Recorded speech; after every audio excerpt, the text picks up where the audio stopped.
ब्रज 84 कोस परिक्रमा में हम हरियाणा में एंटर कर चुके हैं। बिछौर, नीमका, डाड़का और सौंध ये 4 गांव हम आपको नहीं दिखा सके क्योंकि भयंकर बारिश हो रही थी। वीडियो बनाना संभव नहीं था। सौंध के बाद बंचारी आता है। बंचारी में दाऊजी महाराज का मंदिर है। कौन सा है ये? बंचारी। बंचारी गाँव। ये बड़ा सिटी है क्या? नहीं, सिटी नहीं है, गाँव है। गाँव है जी हाँ। अच्छा अच्छा। और इसके बाद फिर क्या पड़ेगा? बंचारी के बाद पड़ेगा। डकोरा गांव है। डकोरा। अच्छा, ये बताओ रुकने की कहाँ व्यवस्था है यहाँ? जैसे व्यवस्था तो यहाँ भी है, गांव में आप यहाँ भी रुक सकते हैं, बंचारी में। हाँ जी। और फिर नहीं तो कहीं भी जाओ परिक्रमा में, आप कहीं भी रुक सकते हो। कहीं भी रुक सकते हाँ हैं। जी, कोई आपसे मना नहीं करेगा। हाँ जी। और जब दाऊजी महाराज का मंदिर है यहाँ पर के लिए। डकोरा से फिर क्या आएगा? डकोरा से आएगा खामी। नहीं, मरौली। मरौली कर दिया? मरौली है, मरौली की जब खामी परिक्रमा है आप। हाँ हाँ। मरौली फिर खामी। फिर खामी। फिर खामी के बाद लीखी। अच्छा।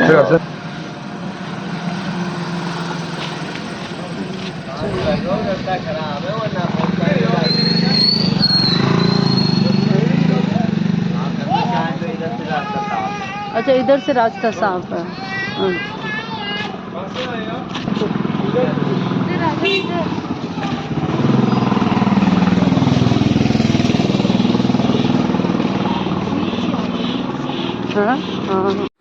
काफ़ी बड़ी परिक्रमा होने के कारण 3 स्टेट को कवर करना पड़ता है। अभी तक हमने राजस्थान के और उत्तर प्रदेश के लोगों के साथ परिक्रमा पूर्ण की है। उन लोगों ने हमारा काफ़ी सपोर्ट किया है। हम लोगों को लग रहा है कि सबके सहयोग से ही परिक्रमा पूर्ण हो रही है। अकेले अकेले पैदल चलने से समय कटना मुश्किल था। श्री राधा रानी की कृपा, भगवान श्री दाऊजी महाराज की कृपा और रेवती मैया की कृपा से सब संभव हो सका है। संपूर्ण ब्रज क्षेत्र पर श्री राधा रानी कृपा बरसाती हैं। श्री राधा रानी को ब्रज की महारानी कहा गया है और दाऊजी महाराज यानी बलदेव भगवान को ब्रज का राजा बताया गया है। इसलिए बलदेव में जो भगवान दाऊजी महाराज का मंदिर है, वहाँ से ही परिक्रमा शुरू होती है। बलदेव मथुरा से 22 किलोमीटर दूर है। आप सभी जानते हैं कि भगवान बलदेव यानी दाऊजी महाराज को भगवान शेषनाग का अवतार माना गया है और इनको भगवान श्री कृष्ण के बड़े भाई के रूप में जाना जाता है। बंचारी में भी इनका मंदिर है। हम लोग मंदिर भी जाएंगे। परिक्रमा में जो भी मंदिर हैं, उन सब में दाऊजी महाराज का बंचारी का मंदिर भी प्रसिद्ध है। 84 ब्रज परिक्रमा में इस मंदिर के दर्शन तो अवश्य करने चाहिए। यहाँ पर भी रुकने की व्यवस्था है। परिक्रमा करने वाले लोग यहाँ भी रुकते हैं। चिड़ा ना इसके ऊपर। अब इनसे पूछती हूँ ना। और दाऊजी महाराज के तो वहाँ कर लेंगे दर्शन, क्या करें।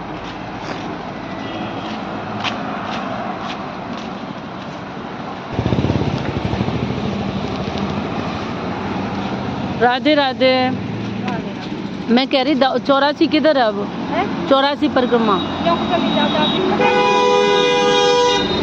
84 परिक्रमा का रास्ता कहाँ है?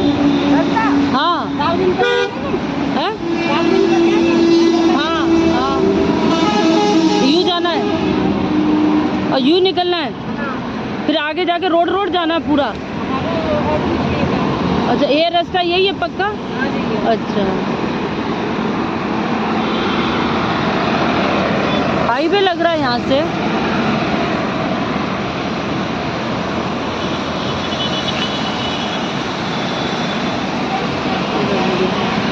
परिक्रमा का ये पूरा रास्ता जा रहा है।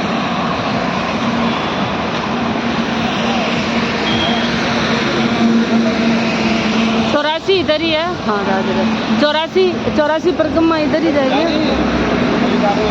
हाँ, यहाँ से आप जाओगे। हाँ, और गलत खबर पड़ेगा, उसकी साइड में है परिक्रमा। ये यहाँ से नहीं है। रॉन्ग आ गए आप। रोंग आ गए। आप जाओ। देखो, ये दाऊजी मंदिर आ गए हमें। यहाँ पर दाऊजी मंदिर आना बहुत ज़रूरी होता है। ये दाऊजी महाराज जी का मंदिर है। परिक्रमा मार्ग में है। ये बंचारी में है।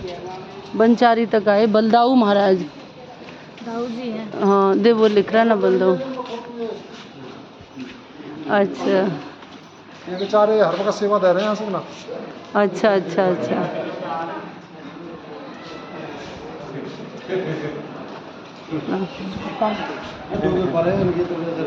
किस में डूबे हैं?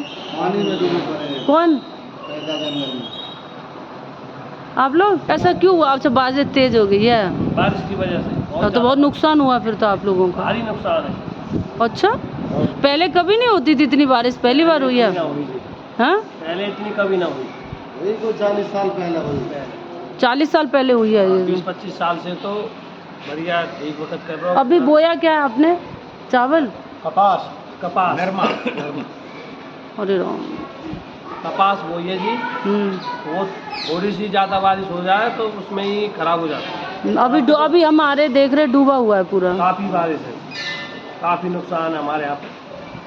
हरियाणा है ना ये? हरियाणा छह सप्ताह है, इनके बारे में कोई क्या बताएगा। हाँ। ये तो पृथ्वी के इनकी स्थापना किसने की यहाँ पे? बाबा कोई आए होंगे, बाबा ने की होंगे। 900 साल हो गए इसको। 900 साल।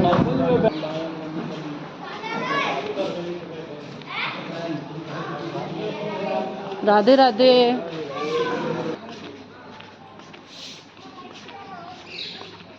ये दाऊ जी भगवान का मंदिर है भाई, मेरे प्रभु। राधे राधे जी, राधे राधे। हे मेरे प्रभु दाऊ जी महाराज। अरे वाह, क्या बात है भाई रे भाई। Bye bye.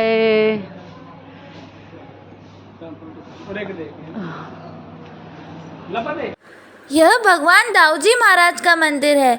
पीले कलर की ड्रेस में बहुत सुंदर लग रहे हैं प्रभु। यहाँ पर अधिकतर लोग विश्राम करने के बाद आगे बढ़ते हैं। काफ़ी पुराना मंदिर है। आज भीड़ कम है, बाकी यहाँ पर भी काफ़ी भीड़ रहती है। बहुत बड़ा मंदिर है।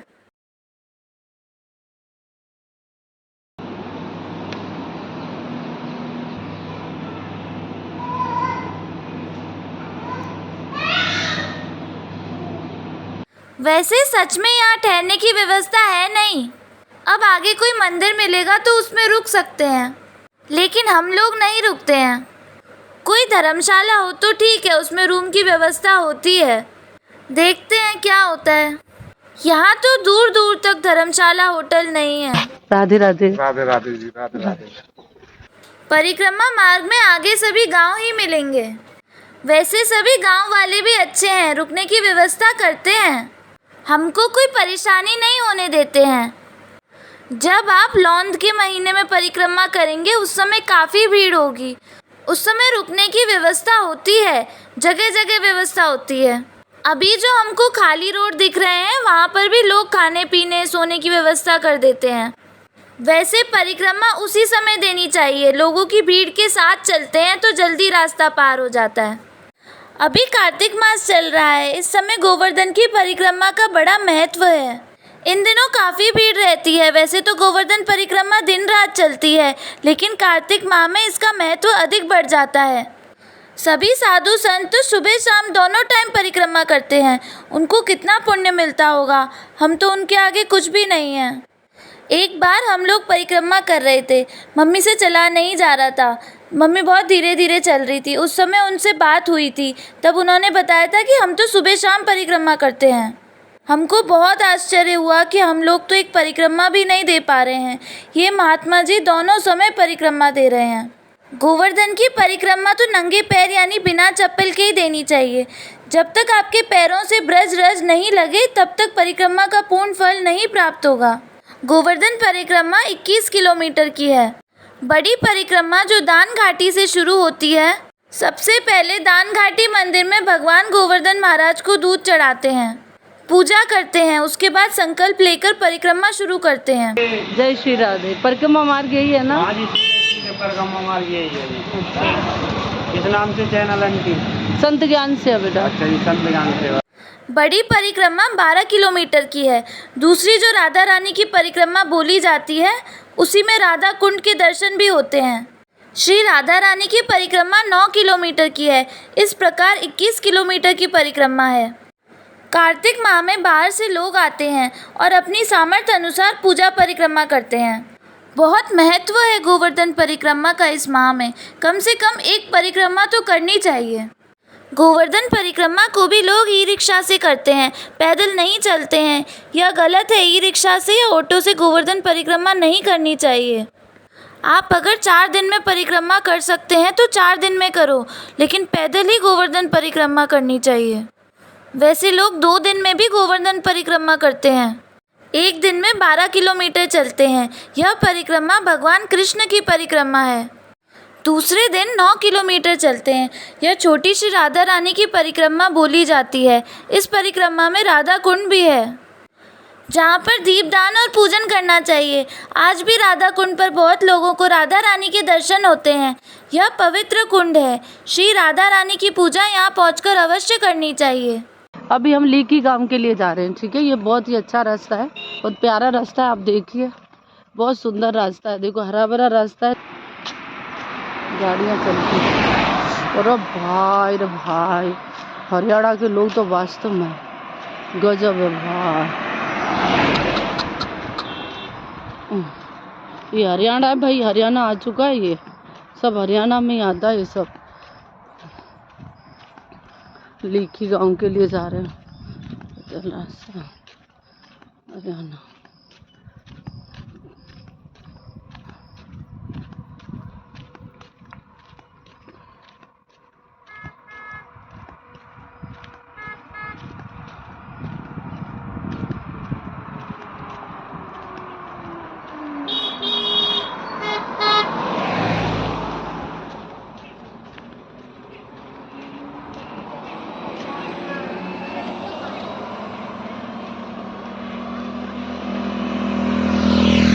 हम लोग आ गए हसनपुर, ठीक है। ये हसनपुर आ गए।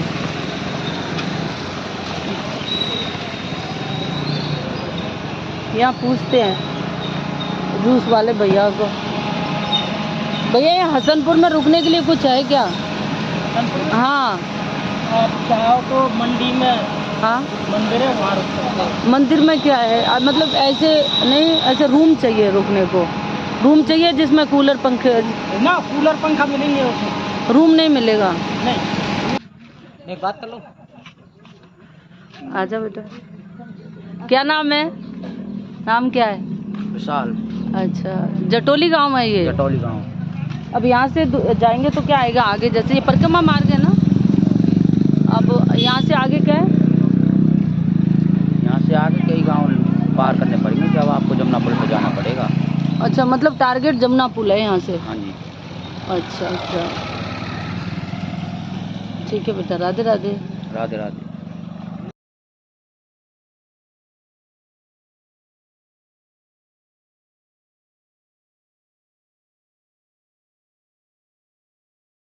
हम लोग हसनपुर से निकल चुके हैं।